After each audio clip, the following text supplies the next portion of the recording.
notre correspondante à Tunis, Maureen Mercier, bonsoir. Alors vous êtes sur l'avenue Bourguiba, tout près de l'endroit où Kais Saied a donné rendez-vous à ses partisans. Quelle est l'ambiance autour de vous? L'avenue Bourguiba, en plein centre de Tunis, se remplit à vue d'œil. Les jeunes se sont réunis très vite devant le théâtre, rejoints ensuite par leurs aînés. Le théâtre et l'avenue Bourguiba, ce sont les lieux ici de toutes les mobilisations à Tunis.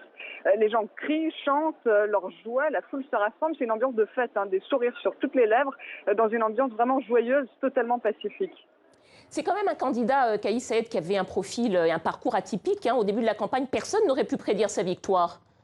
Oui, Kais Saied, c'est un ovni en politique sans parti, porté par les jeunes, enseignant de droit constitutionnel, droit comme un i dans sa posture comme dans la vie.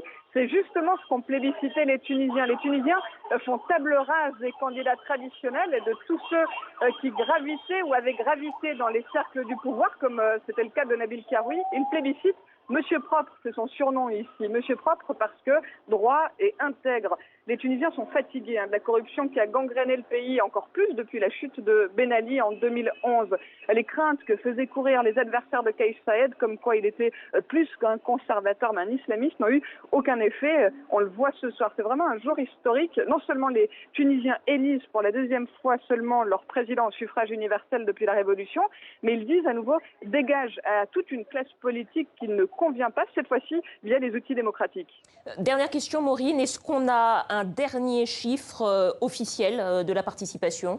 Oui, elle serait de 57,8%, bien plus importante. Donc, lors du premier tour, ça conforte la victoire du candidat. Nabil Karoui avait annoncé qu'il ferait probablement recours contre le résultat en cas de défaite pour non-respect du principe d'égalité des chances entre candidats, puisqu'il était en prison durant la grande majorité de la campagne. Mais avec un tel score et une participation finalement importante, le résultat sera difficilement contestable. Maureen Mercier, correspondante de TV5 Monde en Tunisie. Merci à vous.